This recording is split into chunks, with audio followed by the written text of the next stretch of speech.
Hey guys, welcome back to my channel. Today's gonna be a little bit different. Instead of me guessing what I'm making, I already decided. I've been craving enchiladas for a very long time. I didn't want to make mole enchiladas, but I kind of needed a little bit more of a challenge, so I'm gonna be making enchiladas rojo. Okay, like I said earlier, I wanted to give myself a little bit of a challenge. I definitely gave myself a lot more of a challenge. I bought 2 cans of tomato sauce instead of paste and sauce. I like my enchiladas a little bit spicier, so I bought some extra chipotle peppers, but it's really just to taste because I don't know how spicy these are. But we're gonna rehydrate these. But while we're letting these rehydrate, I'm gonna start on the rice because I'm also giving myself another challenge and making like Mexican rice. Okay, so now I'm gonna rehydrate these because we're just kind of doing like a little trial thing. I'm only really gonna use like 3 or 4. Someone came home and was blasting music, so I apologize. I got really thrown off. I'll cut those part out. Okay. Um, I'm only gonna be using like 3 or 4 of these, but we're gonna rehydrate a little bit more just in case they're not spicy enough. Damn it! Oh, some of these are broken.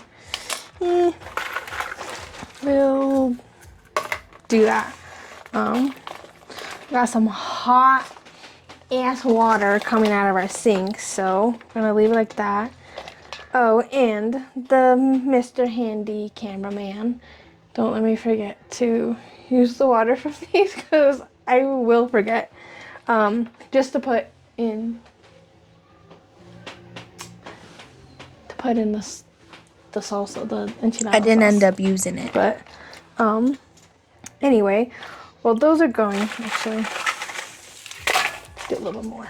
Hello, Noah's Let those finger. sit for a second. I'm gonna rinse off my hands.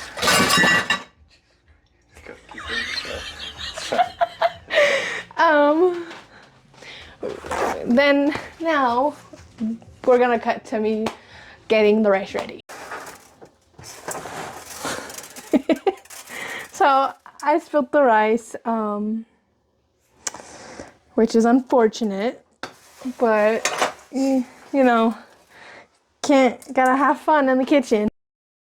So in the rice, I completely forgot to talk about it, but I washed it accidentally out of habit, so I I let it dry, then put some garlic in it, mix it around. The rice is still a little bit damp, but pretty much that's what I did. Then I did add some oil into it. Once it was all completely dry and incorporated. So there's me doing that. Okay, so now I'm adding the water in here. There was still some leftover rice at the bottom, so got that. Gonna let that go in here. And then, where did my spoon go? Because I'm not gonna do that. Actually, I didn't need the spoon at all. Could have just done this. Gonna add some chicken bouillon in there.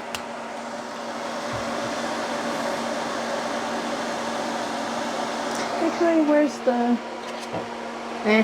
sifter's wet. So, oh, look at that. Just to make sure we get everything in there. Gonna just use this, make sure there's no clumps. So what pretty much happened is someone came home and I got all nervous, but I put butter, the chicken bouillon, the tomato sauce, and some salt and pepper onto there. Then I let it cook, and now I'm having Noah start the roux. He's a lot better at making a roux than I am. So he just melts the butter, puts the flour in the pan, lets that all cook. Highly recommend cooking the flour until it's a little bit brown. Just to make sure that you're not consuming any raw flour. We didn't brown this too much because we didn't want it to taste like a gravy. Then, after all that's done, Noah's putting in the chicken stock for the base of the enchilada sauce. And he's just breaking up all the clumps, making sure it's all incorporated in there. It might turn into a little bit of a paste, but that's all right. Then I blended up the tomato sauce, some truffle salt. Yes, truffle salt. We love truffle in this house. Not too much though, just enough to give it a little bit of a taste. Little shot of the rice, but along with that, I did put a little bit of chipotle peppers and some garlic in there, get it all ready and situated to be put over the enchiladas or the tortillas and the chicken. But once that's all done, I put some into a casserole dish, and then you just kind of fill up the tortillas. I forgot to steam the tortillas, so they ended up breaking.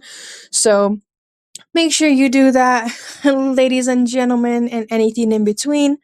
Um, with the chicken, I also did put some of the enchilada sauce in it just to kind of give it some flavor on the inside. Then, um, me trying to multitask, I put the sauce while recording. So just kind of giving like a good layer. Put as much as you want. I kind of sauced her up because I really didn't feel like saving the sauce for another day. So she's quite saucy. Um, did make a little bit of a mess, but that's what happens when I am only working with one hand. And then there's end result, getting everything in there, and I did cut to straight to putting the cheese on. I believe we baked it at 350 or 375 for about 20 to 30 minutes. And broil it for another 5.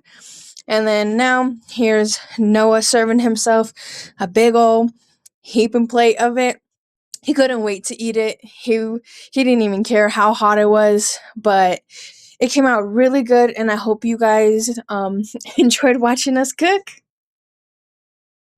Alrighty, now that I've got that dish done, I was gonna record Noah, my boyfriend, trying it, the little cameraman that we had in the beginning of the video, but this phone's about to die, and I would rather just make a quick little video. But thank you guys for watching. I hope you guys enjoyed. For future videos, I'm gonna try my best to go back to how I started this and guessing what I make, but so just leave any suggestions that you guys have for recipes that you want, or excuse me, or even desserts or whatever that you want me to try and do. Again, thank you so much for watching, and yeah, that's it.